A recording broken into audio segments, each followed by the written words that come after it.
Hello beer tubers and welcome to another beer review with me, Peter, the master of hobbits, today doing a special on Thai craft beer. Yes, we got beer from Thailand. You heard that right. So Thai craft beer is not something you see here, and I was not really sure it existed. But my mother recently went to Thailand, so I gotta give her a huge shout out and thanks. Also her boyfriend Steve for bringing back some Thai craft beer for me. So before they left, we were talking, and I was like, hey, maybe do you guys like, because they always bring back gifts when they try. I was like, do you think you can get craft beer in Thailand? And we just Googled, and of course there's craft beer in Thailand. It seems like it's a really small movement, and it seems like there's been a lot of legislations against opening craft breweries and nano breweries. Something about it being illegal to produce beer. So yeah, I think it's changed because there's definitely a couple craft brewers that I saw online that's popped up now. But we looked up online and they were going to Bangkok for a little while before traveling around. And we found out that there was a barbershop there called Beer Force Asia. So they went there, they bought some beers for me, and they even brought some bad seed beers to share with the people from Beer Force Asia so they could try some of the beer I made, which was really cool. You know, who knows? Maybe we'll get to send beer to Thailand. I mean, that would be insane. So, yeah, we're going to be trying Thai craft beer. And what's really interesting is that there are, as I said, some small breweries. I saw that one of the highest rated on Untappd is one that makes loads of pastry sours and stuff like that. But it seems like it's with, some of them at least, with Thai fruits, which is really cool. But otherwise, a lot of people brew at this place called Thai Spirit Industry Company Limited. And I had a look online, and it's a company that makes beverages. It's a beverage company, and they originally started making alcohol pops, like your Smirnoff type things and whatnot, loads of stuff like that. And then they produced loads of different things, also like flavored soju, which is like a lot of flavored alcoholic beverages. And then they started brewing craft beer as well at some point with some people who wanted to brew craft beer in Thailand. One of the first ones being the Brewing Project, and then also Mardi Craft. So that's the two breweries we're checking out today. So these guys, there's also no mention of who runs the breweries, which is usually like most European breweries and American breweries have this like about page. And you can see the founders, you can see the brewing team, everything. With these guys, there's nothing. It just says we, like on most of the pages, which is interesting. And I wonder if that's because there's been illegality in producing alcoholic beverages. And apparently also some of these were originally produced in Australia before they were allowed to produce them in Thailand, which is crazy. So yeah, this will be really fun to try. We've got 4 different beers from these two breweries to try. And yeah, we'll see what Thai craft beer is about. The first beer we're going to be trying is from the Brewing Project, and this is their Weizen called Wila on 5%. I love the artwork on this. It's amazing. And apparently a lot of the names on these Brewing Project beers refer to Thai myth and legends, which is really cool. So this is their interpretation of a classic Weizen with notes of banana, vanilla, and clove. And it's inspired by our fluffy, furry cats. So, okay, I guess the owners have cats. A fat pillow of smooth flavor. I also love like some of these descriptions. They're going to get even better. But ABV on this was 5%. So, Weizen, German Hefeweizen from Thailand. You probably never thought you'd hear that. What a modern world to live in. What a day to be alive. But it looks like a Weizen. I'm not using the proper glass because we have a lot of beer to get through, and I wanted to get some aromas and stuff, so we're using these wine glasses. They are great for tasting. But it's hazy orange. Like, this is hazier than a lot of like craft brewed Weizens in Europe. Like, a lot of the time sediment will drop. But this looks very nice. Orange, whitehead. Let's check out the aroma. Big hit of banana and clove. That is actually extremely authentic smelling. I did not expect that. Clove, banana, allspice, a hint of citrus peel, very doughy and bready. I've just been drinking loads of Franconian, like different Franconian lagers and like German lagers and also Weizens. And this does not smell far off. It's not as layered and rich, but it smells really nice. And I think all of these were canned around October and November. So they're not like super fresh, but it still smells really nice. Let's try it. Cheers. Thanks to my mother for all the beers.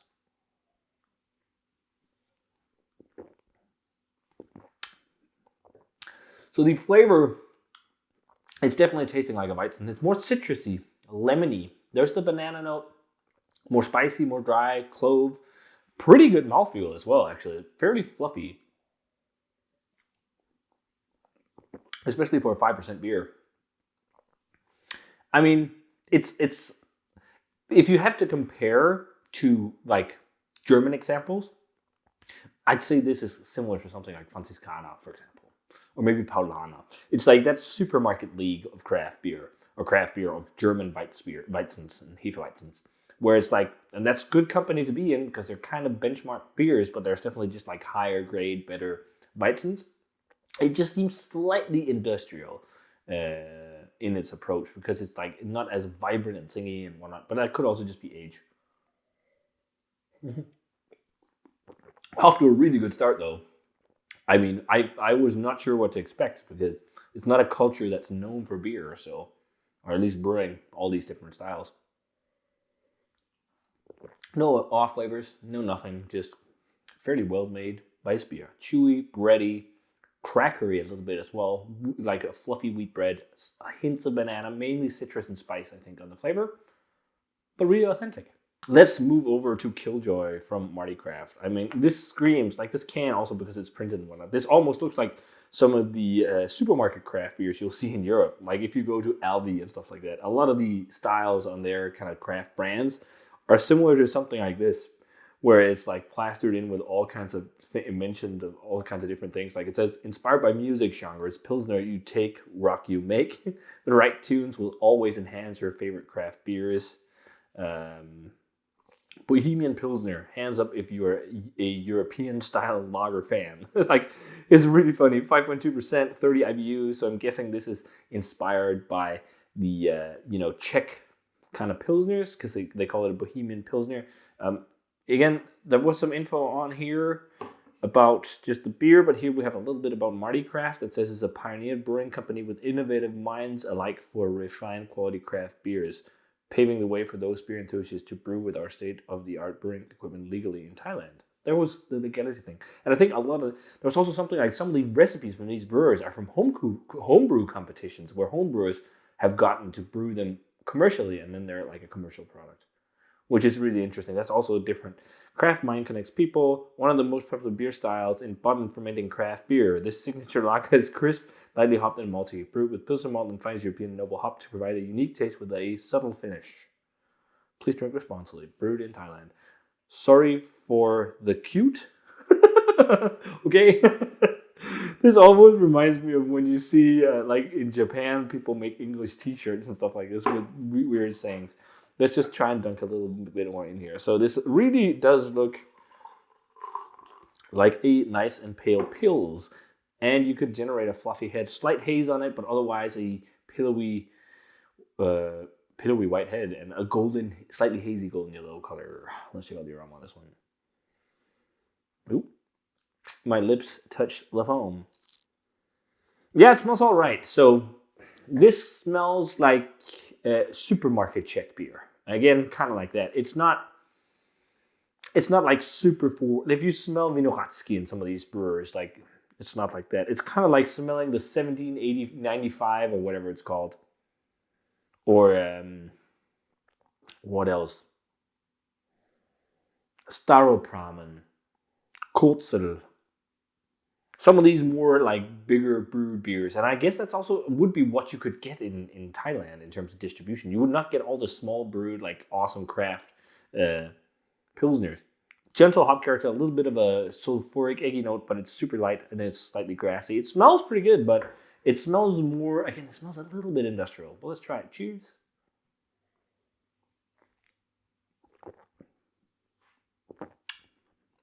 Nice bitterness.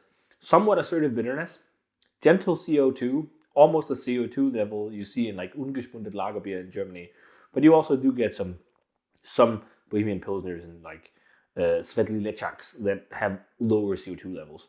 But it tastes better than it smells. The smell has also a little bit of that like acid aldehyde apple thing, but the flavor is not so much. But yeah, it tastes similar to like these big supermarket chain brands of Czech beers, like Budvar and and like this 1795, maybe not Budvar, because Budvar really fresh can be quite all right, but Budvar or Kotzel or Staropramen or some of these that are brewed in very big scales and not like as vibrant and interesting as some of the awesome, small brewed ones. Like think of Vinohradsky, for example. They just has so much more character. The cleanliness of this one is almost clinical. And that's one of the things you see with a lot of industrial Pilsner beer is that they're so clean that they're almost clinical in their flavor profile. And that makes them characterless. And that's what I, where you really can taste the difference between often the macro brewed Pilsners and the craft ones is that the macro ones, they are so clinical that they are almost devoid of character and a little bit soulless. And this is towards that, but not all the way. Like it's definitely got more character than some macro beers, but I like the Weizen more, even though I'm a big fan of Pilsner. Okay, so let's move on to Whale Pale Ale from the Brewing Project, 5%. Apparently one of Thailand's first craft beers. It says it's the winner of the first Brewing Project homebrew competition held in Bangkok in 2017. This refreshing pale ale recipe is from Kun Patharapong out of Kalasin in the northeast of Thailand. So that's really cool that they name dropped the home brewer who made the recipe for this beer on the label. I really like that. But that's an interesting concept, like having other people make recipes for you and then you release it. I don't think I've ever heard of that besides like contract brewing. But like with contract brewing, you'll release it under your own name and have someone else make it. And it's your recipe. And this is almost like the other way around. They go to someone who has a recipe and they will make it and put their name on there, which is interesting. So yeah, this one is from, actually that's quite fresh. This is from December. So this is one of the fresher cans. That's really cool. But yeah, slightly hazy golden yellow color, white head. Let's check out the aroma on this one. Ooh, yeah, that, you know what? So this is interesting. This again reminds me of anarchist kind of beers or something like that, like crafty beers. It has a little bit of oxidized hop character, not loads, but like a slightly oxidized, sherry, cardboardy kind of, almost like syrupy hop character. When some, especially hot side hop starts to oxidize, you get like this slightly syrupy, hoppy, sherry note. And there's a little bit of that in there. It smells like classic CTC kind of hops too. Like to me, it just smells like generic American hop on the nose. Like what do you think of when you think American hops? You think of like the really old school stuff like Cascade and Columbus and Centennial and Chinook and stuff like that. But it doesn't smell bad. It just smells a bit like that. And then there's like some caramel malt underneath and like a little bit of sweet breadiness or something like that. But what's interesting is like, although it's slightly oxidative in aroma, it does not have diacetyl because that's something that often goes hand in hand with oxygen in beer. So maybe they use ALDC enzymes or something like that. But let's try it. Cheers.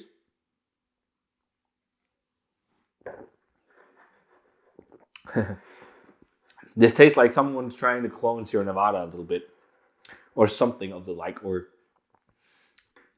like it's definitely got like American pale ale flair to it, old school American pale ale flair, but it's rather mild. It feels like it's around the same bitterness actually as the Pilsner. It's not like super assertive on flavor profile. It's nice and easygoing.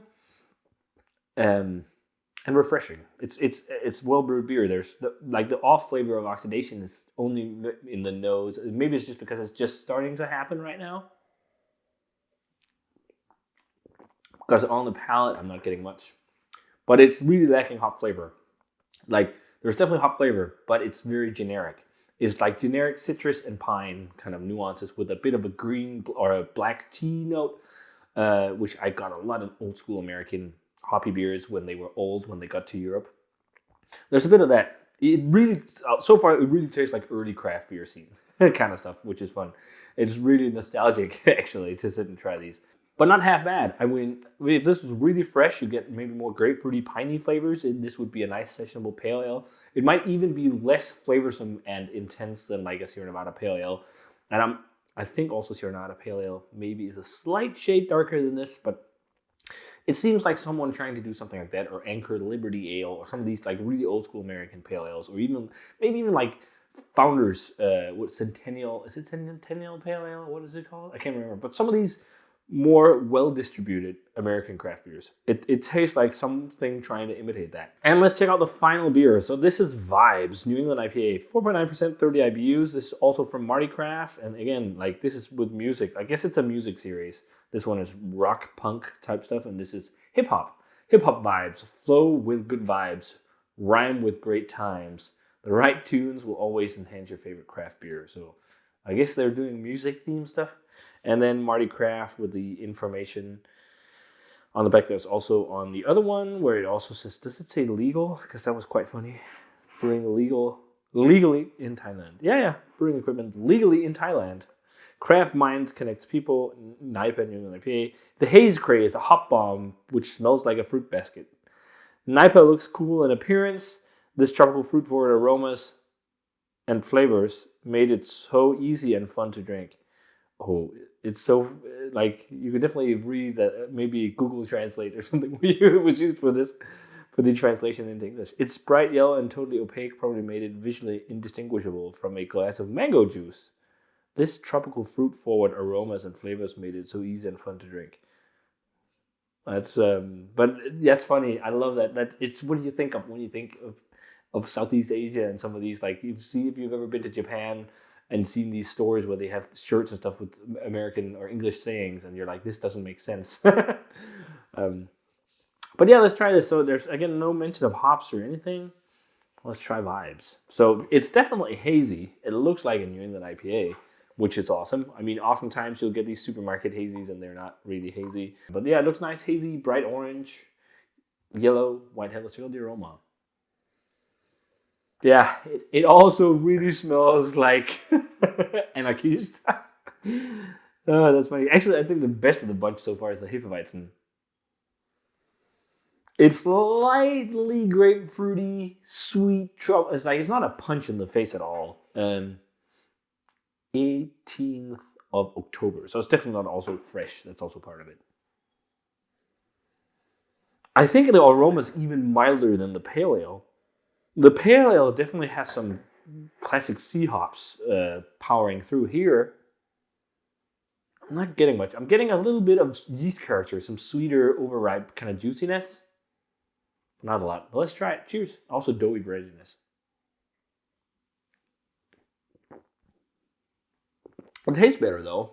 There's definitely like a slight tropical edge to it, but it's like kind of generic tropical fruit. Also, they say mango juice. Maybe there's a bit of mango to this actually, but also some citrus. Not a bad beer. There's no off flavors again, but it's very generic. All of these really seem like supermarket brands, and I think some of them even won awards in like a big beer competition in Australia, which is crazy. I know there are some breweries in Australia making really, really good beers, but yeah, it's really you can definitely taste like this is early craft beer movement. It's just hitting the country. People are discovering it. It's probably been around for a while because Mikkeller has had a bar in Thailand for a long time, but you can definitely feel like this is made for a bigger audience. And maybe it's just the breweries, Mardi Craft and the Brewing Project. Maybe they're just more of a bigger scale kind of project, or both are, made for like wide distribution throughout Thailand, and then you have to think about price a lot. And like there's all these different things. You can be a small brewer making amazing beer and just ship and sell locally, and then maybe have a little bit of distribution, but where you focus on making crazy high quality products that are also pricey. Or there's also the way of volume, where you go into it with big scaling ideas, making loads of beer to flood through the market, where you use a lot of efforts on marketing and sales strategies and all like stuff like this, where the beer doesn't necessarily speak for itself, where it's decent beer, but the big thing is just get in the supermarket, good price. It's more of a general audience. Like we're at a point now in craft beer where most people will have heard of craft beer, and they will think of craft beer, and then they will think of these supermarket brands. That's what they think of craft beer, at least to the general public. And then there's the geeks and the people who love like beer that knows. And this seems like this is maybe more At least, I think it's two things. It's early craft beer because it's early, it tastes like something, I can't say it again completely because I haven't had all like Thai craft beers or some of the high rated stuff. But it seems like beer for a country where it's craft beer is new, so it's like very gateway. It's very mild. It's easygoing. It's not crazy and over the top. It's not like geeky beer necessarily. Beer doesn't have to be geeky, but it also seems a little bit like there's also something about scale here. It seems like it's brewed on a somewhat larger scale, at least trying to push it out a lot, because with scaling you always sacrifice a little bit of flavor. So it's either one of the two, I think. But they're not bad beers. Like in the heat in Thailand, I'd love to sit and drink this with my food. It wouldn't be I would be stoked to sit and sip on these. Have a really nice, Penang or Pat Krapao on the street, and I'm probably butchering the name. Pad Thai. I don't know. I'm not the biggest fan of Pad Thai. Tom Yum or something like that. And sit and eat that and have this beer with it instead of just drinking a pale lager beer. Although that will also do the job in the heat with spicy food. But yeah, I could imagine drinking these. Would I really recommend to seek them out? Probably not. Because if you are anywhere in Europe, you can just go to a supermarket and pick up Brewdog. It's like in the same vein. Brewdog, or in Denmark, like Anarchist, or like a lot of these supermarket craft breweries, pick up any beer from these breweries and you'll have a similar experience to these. They're all right beers, but they're not like super interesting. But let's go through them and see which ones are my favorite. So I just sipped on the beers. My favorite is actually the Hefeweizen Wila. I think this is the closest you get to something that's actually very similar to slightly higher standard beer. Again, it's like a little bit like supermarket brands in Europe. It's, as I said, it's a little bit similar to Franziskaner or Paulaner or something like that. But this actually quite well made Weizen. I'm actually gonna go 85 on this one. It's not a half bad Hefeweizen. I definitely have other Hefeweizens I drink over it. But if I was in Thailand craving a Hefe, this would do the job. And probably better to drink because it's going to be fresh than drinking imported like Franziskaner. Then I will tie the Vibes and the Whale Pale Ale, so the Hazy IPA and the Pale Ale. I think they're pretty decent. I would love more hop character. That's the big thing. But you can't fault them. They're not like bad or off-flavored beers, really. They're just not super interesting. Again, they seem like more of a supermarket beers. So yeah, maybe 82 or 81, something like that. Early 80s. It's all right beer. They would refresh you if you wanted a beer. All of these are kind of like beers you can just crack to have a beer as well. It's not necessarily a beer you need to sit and ponder over. And oddly enough, my least favorite is actually Killjoy, the Pilsner, Bohemian Pilsner, just because it feels much more industrial than the other beers because it's so clinical. Like, this does not compare to some of the great Czech Pilsners at all. It's also not a bad beer. It's just, it feels industrial. And they all feel a little bit industrial. In terms of a grade of this one, I'm going to go straight 80. It's definitely not half bad. I don't think any other beers are bad. They're actually good beers. They're just like not super interesting, but this was fun. I was really stoked on trying these, although I knew it would be an experience like this. But it's just so fun to discover beers from countries where you never thought craft beer would become a thing, and it's a thing. Like, I would really love to try some Thai craft beer that's even more intense and flavorsome than these and see what's going on. I'll have to make a trip to Thailand sometime to try Thai craft beer. Because it's being in locations around the world where you have unique opportunities to work on craft beer is really cool. Like Thailand, there's like craft beer is all about flavor and doing things your way. Think of all the ingredients you have available in Thailand to add to your beers. Tropical fruits, all kinds of things. It's already been done. Like if you think Japan, a lot of Japanese craft brewers have been working on adding unique Japanese flavors to the beers, which is really cool. Think of OWA, although that is Belgian-based, making lambics with Japanese flavors, or just some of the Japanese craft beers I reviewed back in the day. You don't really see Japanese craft beer in Europe anymore, so I haven't reviewed any in a long time.